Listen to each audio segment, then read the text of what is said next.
My name is Ali Mohammed. I'm from Ministry of Health and Population in Egypt. Today we are going to talk about integrated case bite management. Rabies is one of the oldest diseases known to the mankind, although it is until now without treated.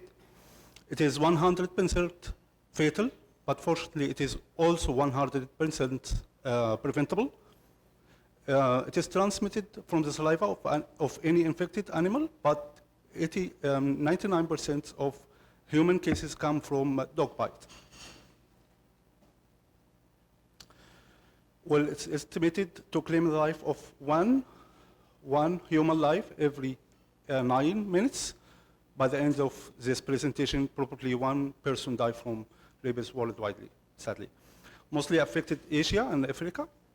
Mostly affected children. So here we come to Egypt. Rabies incidence in Egypt is not a major problem.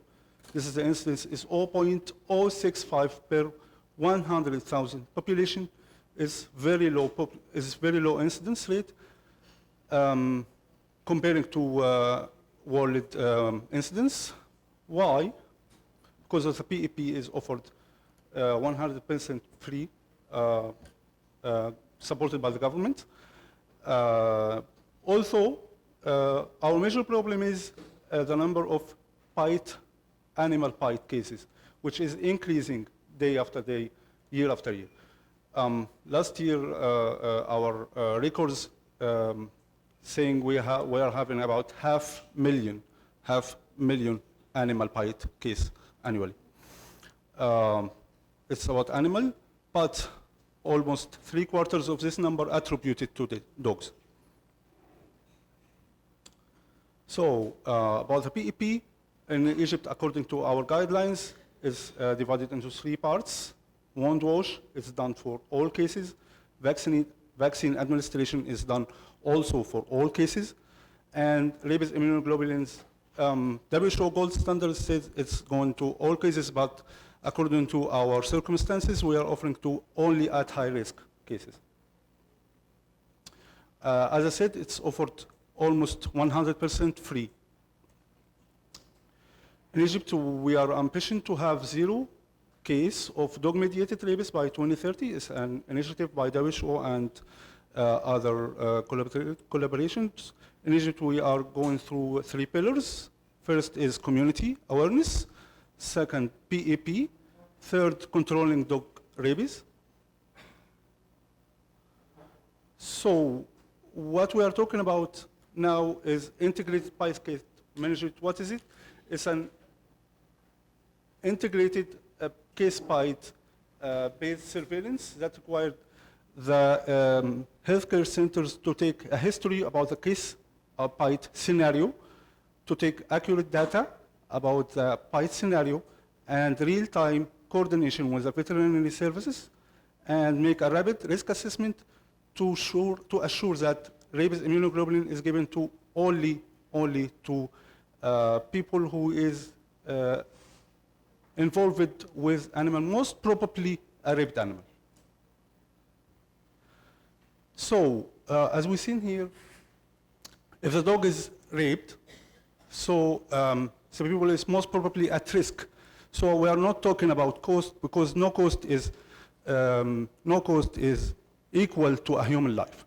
We are talking about if this dog is, when it bites this person, is completely healthy or completely vaccinated, or his own dog and he's sure this dog is vaccinated, is healthy.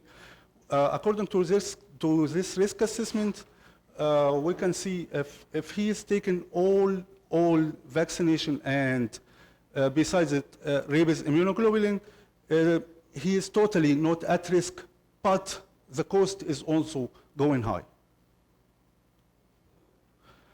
So after real-time coordination with veterinary services, the veterinary services is supposed to save animal capture and observe it. If it has a sign of rabies, it has to go to euthanasia. If it's not, it has to quarantine him for 10 days, which is the rabies incubation period. If it goes healthy after this 10 days, so the people or this man is not at risk at all. Finally, laboratory confirmation. So how did we do it? How did we go to our system?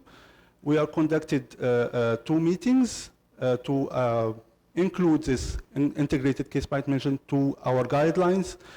Then we went to governorate level and we conducted a TOT for all 27 governorates. Then we delivered standard data collection tools to these governorates. All these 3 activated is supported by WHO country office in Egypt. So our result, we delivered 600 records to all over Egypt. We trained 108 healthcare workers. Also, in 1 year, there is a decrease by 36% of the use of rabies immunoglobulin all over Egypt. The estimated direct cost of this rabies immunoglobulin use is about $500,000.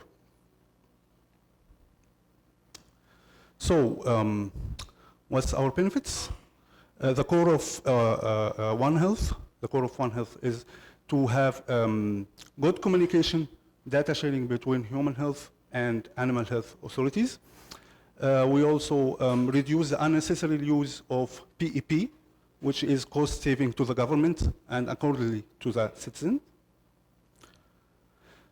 Finally, our recommendations is to more attention towards animal rabies risk assessment, which is at the beginning, and efforts towards scaling up animal vaccination is obviously clear it's going to help.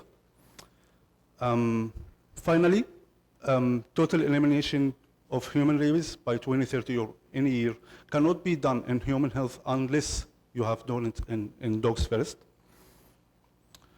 I want to thank all those who made this work possible, especially WHO country office in Egypt, and my partner and best friend, Dr. Bahir Dsuki. Hope he's hearing me now. Thank you all for listening. Thank you.